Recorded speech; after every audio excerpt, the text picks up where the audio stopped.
So take me through the process. So you're on a campus, let's say UNLV, right?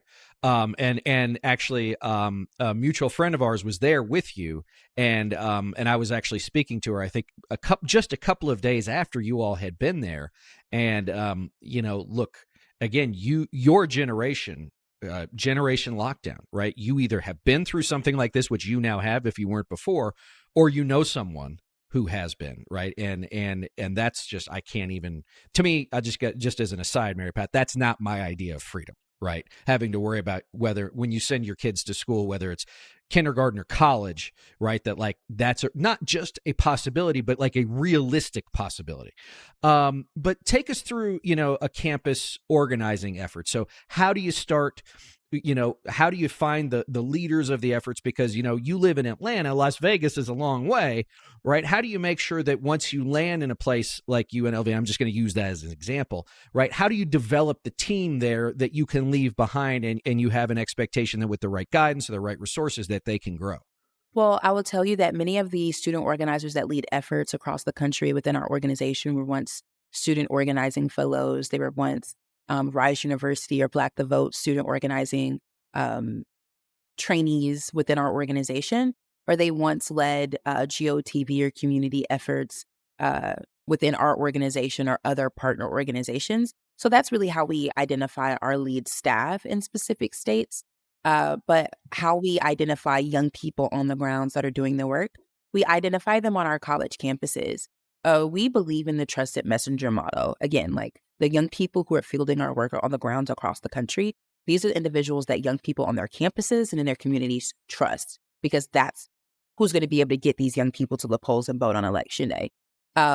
We identify them first initially by engaging in what we call trainings. So we provide Rise University or Black the Vote trainings where we invite young people who are interested in mobilizing in their communities. We invite young people to, come and engage and learn how they can be canvassers. What does deep canvassing look like? If they're interested in becoming a poll worker or an election protection monitor, combating voter suppression bills like Senate Bill 202 in the state of Georgia or similar bills in Wisconsin and Michigan, like they'd come to the Rise University training and they'll learn that.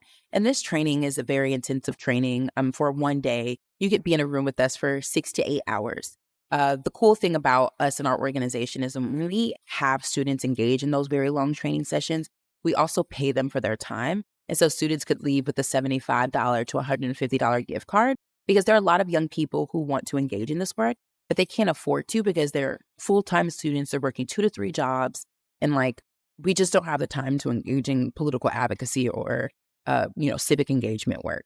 But no, we want you here. We believe that you are the trusted messenger that we need within your community. And so we pay them for their time. And what takes place at the end of the training is that young people are asked to make a commitment.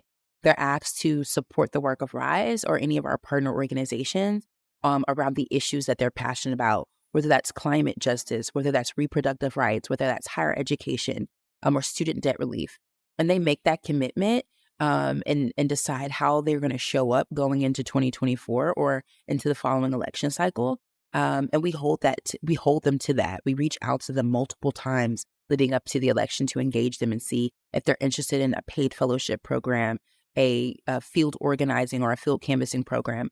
And what we also saw that was extremely beneficial about our training initiatives was also that in 2022, following the pandemic, there were just a lot of unskilled young organizers because many of them for the first time were organizing in the midst of a pandemic. Right. They weren't stuck in their dorm. Right.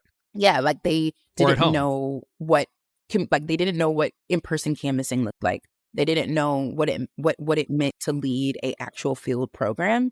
And so even beyond working with our organization, many of the students that leave our training programs go on to work for senators. They go on to work for more coordinated campaigns and efforts based off of what they learned with us.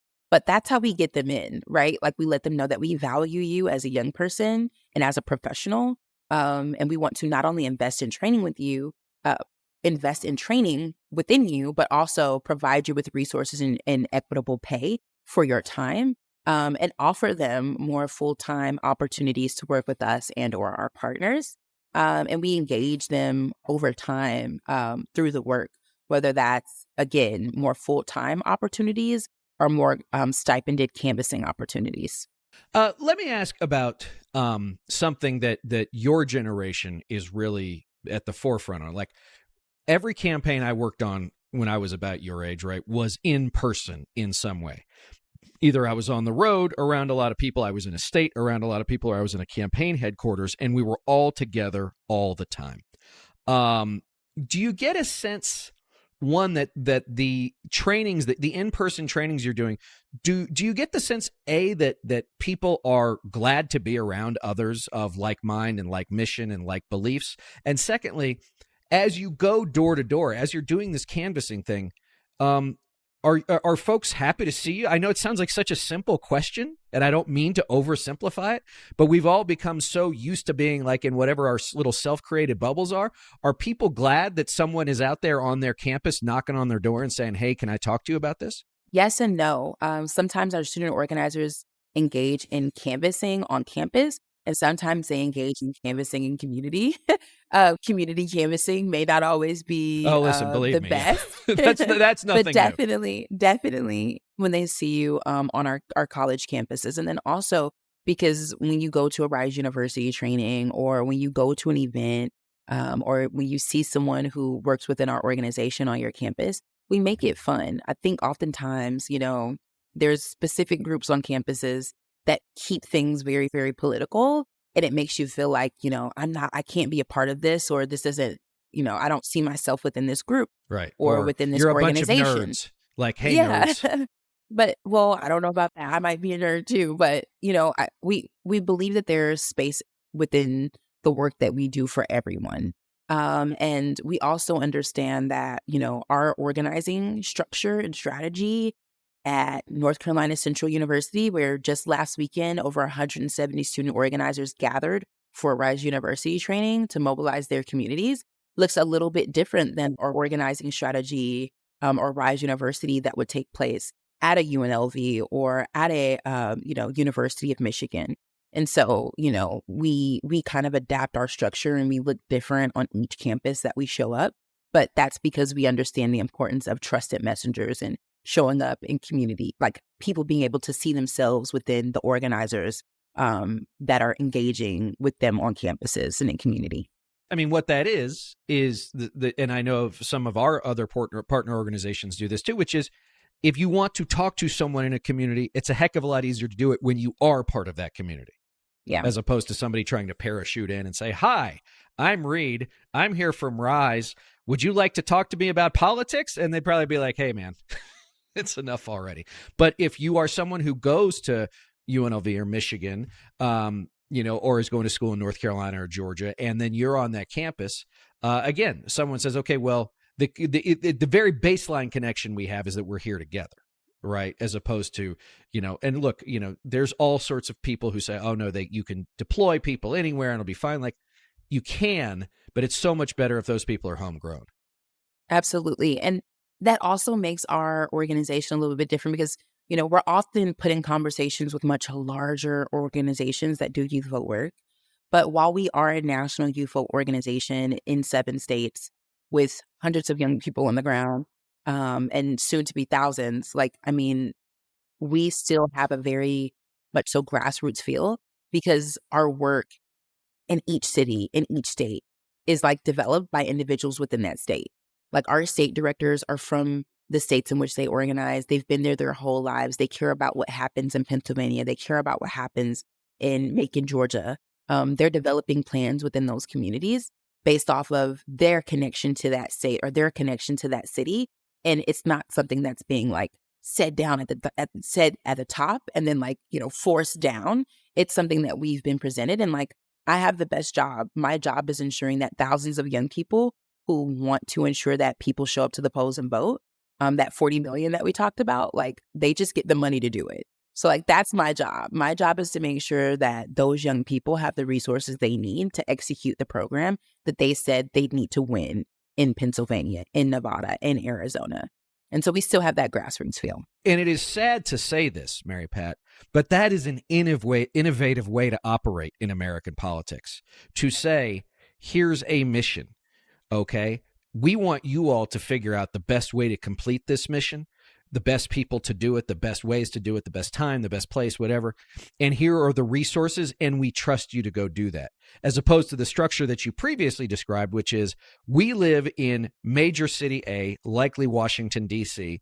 We have this money. We're going to use the money as the carrot, right? And the stick is do what we want and you'll get money, even if it's not successful. You're doing what we want because we want to have a one-size-fits-all thing because we want to have people with our sweatshirt there, right? We want to say we're doing X. We have to go tell our donors we've made, 17,000 contacts in this precinct or county or whatever else, when the truth is it's just like that's just grinding. That's just process, right? As opposed to saying, okay, you guys got to figure this out. Like, I'll give you all the tools. I'll give you all the wisdom.